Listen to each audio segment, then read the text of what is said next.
কয়েকদিন যাবত আপনারা খেয়াল করছেন যে বাংলাদেশের শান্তিপ্রিয় অসাম্প্রদায়িক মানুষগুলোকে বিপদগামী করার জন্য বিভিন্ন ধরনের উস্কানি আমাদের ভিতর থেকে, আমাদের বাইরে থেকে, ওপার থেকেও দেওয়া হচ্ছে। কিন্তু তাতেও আলহামদুলিল্লাহ বাংলাদেশের শান্তিপ্রিয় মানুষ, অসাম্প্রদায়িক মানুষগুলো, হিন্দু, মুসলমান, বৌদ্ধ, খ্রিস্টান, মারমা, চাকমা, আমরা গারো, হাজং, সাঁওতাল সবাই কিন্তু আমরা কোনো উস্কানিতে পা দিই নেই। আমরা কিন্তু সবাই আমাদের নিজস্ব ধৈর্য, বিচক্ষণতা দিয়ে আপনারা কিন্তু পরিস্থিতির মোকাবেলা করছেন। দিস ইজ ভেরি গুড, মানে ইট ইজ খুবই উৎসাহব্যঞ্জক একটি অবস্থা।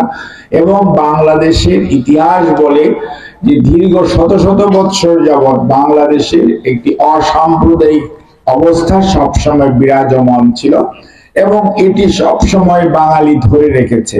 অনেক জায়গায় অনেক দুর্ঘটনা ঘটেছে বা ঘটছেও, তারপরেও কিন্তু বাংলাদেশের মানুষ অত্যন্ত ধৈর্যের সঙ্গে, বিচক্ষণতার সঙ্গে তার বাড়ির পাশের মানুষটিকে তারা বিপদে আপদে অল দি টাইম তারা তার পাশে দাঁড়িয়েছে। এটাই হচ্ছে বাংলাদেশের মানে চিরায়ত যে পরিচিতি, সেটা হচ্ছে আমরা একজন আরেকজনের কষ্টে, সে হিন্দু হোক, মুসলমান হোক, বৌদ্ধ হোক, খ্রিস্টান হোক, ঈদ হোক, পূজা হোক, পার্বণ হোক, সবকিছুর মধ্যেই কিন্তু আমরা একজন আরেকজনেরটা মিলেমিশে আমরা করি। এটা আমাদের, যদিও আমাদের ধর্মীয় বিশ্বাস, রাজনৈতিক বিশ্বাস ভিন্ন, কিন্তু তারপরেও আমরা কিন্তু সামাজিক ভাবে যখন এক পাড়াতে, এক গ্রামে, এক অঞ্চলে থাকি, তখন কিন্তু আমরা সবাই মিলেমিশে থাকি।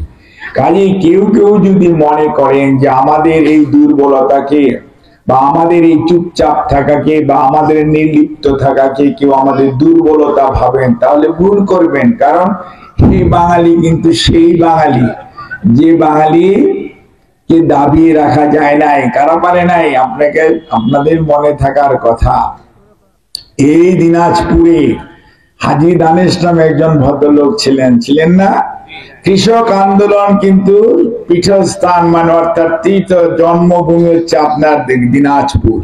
দিনাজপুর সবসময় যে খুব ঠান্ডা মানুষ ছিল তা কিন্তু না, তীর ধনুক নিয়ে যুদ্ধ করার জায়গাও কিন্তু দিনাজপুর। বুঝতে পেরেছেন? অর্থাৎ অন্যায়ের বিরুদ্ধে প্রতিরোধ করার ঐতিহ্য এবং ইতিহাস দিনাজপুরের আছে।